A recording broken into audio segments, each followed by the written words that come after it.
18h24 sur RDC 95.5 FM, bienvenue à tous ceux qui viennent de nous rejoindre. Spécial Pierre Bourdieu aujourd'hui, donc qui est avec nous en direct.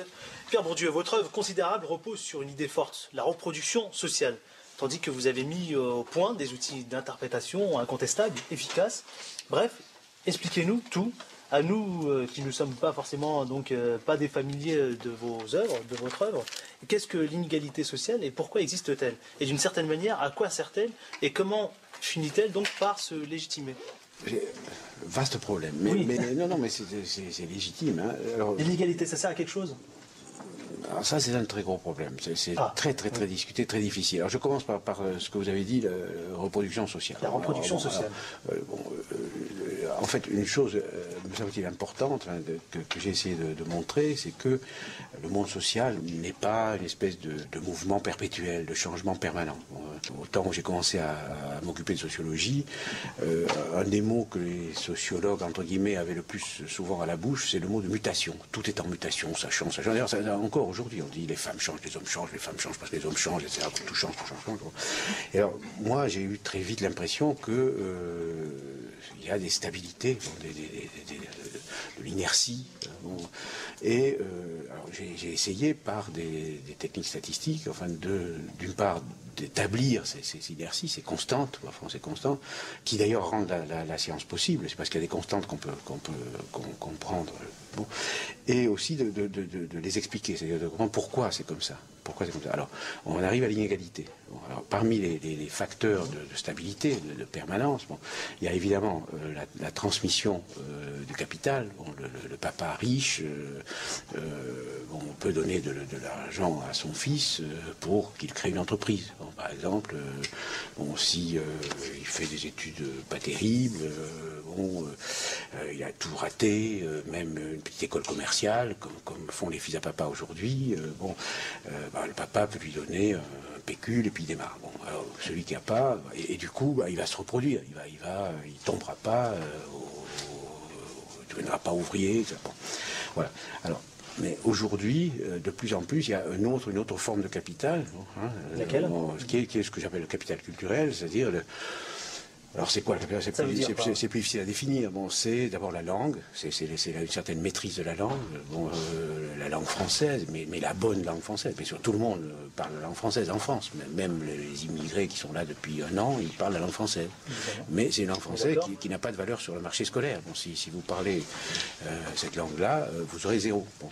Alors, c'est la langue, c'est tout ce qui va avec, c'est ce qui s'acquiert dans les familles cultivées, c'est ce qui s'acquiert en écoutant papa raconter des histoires, en lisant les livres, en allant, même les livres d'enfants, etc. Bon, alors ça, c'est un capital, c'est-à-dire ce sont des ressources rares, inégalement distribuées, il y en a qui en ont plus que d'autres, et qui, du fait de cette inégalité de distribution, donnent des profits. Bon, c'est des profits de rareté.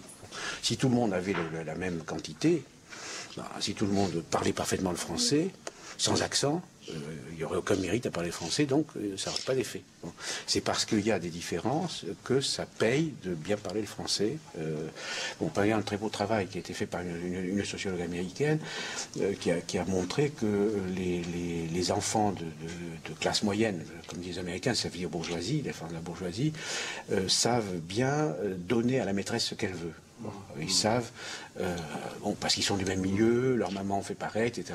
Alors la maîtresse leur dit mon chéri, mon mignon, mon poussin, etc. Alors ils sont contents, ils savent, et du coup, ils sont bien vus, comme on dit, et ils ont de bonnes notes, et donc ils sont contents, donc ça, voilà. Donc il y a ça, il y a les facteurs qui tiennent au fait qu'il y a des pré-savoirs qui ne sont pas nécessairement scolaires, qui sont aussi importants. C'est comment se tenir, comment arriver, ne pas jeter le cartable par terre, etc. Tenir son cahier propre, etc. Bon, voilà. Il y a ça. Et alors l'autre chose aussi, c'est assez lié à ça, c'est notre facteur, c'est à capital culturel égal. Il y a un autre facteur d'inégalité, c'est la bonne volonté à l'égard du système scolaire. Alors, ce que on appelle la docilité. Docilité, c'est le mot qui vient du latin. Docilis, ça veut dire qui se laisse instruire. Alors, par exemple, la différence de réussite entre les filles et les garçons au niveau élémentaire, me semble-t-il. Les filles réussissent mieux que les garçons. Voilà, les filles réussissent mieux que les garçons au moi jusqu'à un niveau assez élevé de l'enseignement secondaire, en grande part, à toutes choses égales d'ailleurs, parce qu'elles ont plus de docilité. Alors ça peut dire que c'est dans la nature des filles, c'est parce qu'elles sont dressées de manière à être dociles, et elles sont plus préparées à donner au système scolaire ce qu'il demande, c'est-à-dire de la bonne volonté, elle se regarde la maîtresse comme il faut, ou le maître, et ça paye, c'est récompensé. Étant récompensé, ça renforce l'incitation, etc. Voilà. Donc on a une. Alors j'ai donné quelques facteurs, mais c'est beaucoup plus compliqué pour. Et les hommes, par contre, eux, ils sont plus rétifs. Ils ont du point d'honneur. Enfin, en ce sens, c'est plus dur pour eux. Bon, enfin bref, ce serait long. Là, je vais dire des choses trop simples et qui risquent de paraître fausses. Mais voilà. Alors, le capital culturel est un élément très très important, et je pense qu'aujourd'hui, de plus en plus, dans les sociétés contemporaines, développées, mais même les autres, la reproduction des inégalités se fait de plus en plus à travers la transmission du capital culturel. Et alors ça, ce sont des choses qui, par exemple, encore une fois, quand j'ai commencé à travailler, on disait la mobilité sociale, les États-Unis sont le pays de la mobilité, une génération, self-made men, etc., etc. Bon, c'est du bidon, c'est du pipeau. Il y a eu des travaux en partie inspirés par ce que j'ai fait ici en France, qui ont montré qu'aux États-Unis, les inégalités liées au capital culturel sont encore plus grandes qu'en France, dans la mesure où l'accès aux grandes universités est doublement contrôlé par le capital, d'une part par le capital économique, parce que les études valent très cher, et d'autre part par le capital culturel, parce que comme ici, ça se transmet à travers les familles. Bon, c'est pareil au Japon. Une étude a été faite par un de mes élèves à l'université de Todai, où on trouve des fils de samouraïs. Enfin, voilà. Je reviens à la question que vous avez posée tout à l'heure. Il y a des inégalités. Ces inégalités, elles tendent à se perpétuer. Et je ne dis pas qu'elles se perpétuent automatiquement. Mais vous n'avez pas répondu à ma question tout à l'heure. L'inégalité, ça sert à quelque chose? Au fond, c'est un problème, j'allais dire métaphysique. C'est un problème sur lequel un sociologue n'a pas tellement à prendre position. On connaît les sociétés.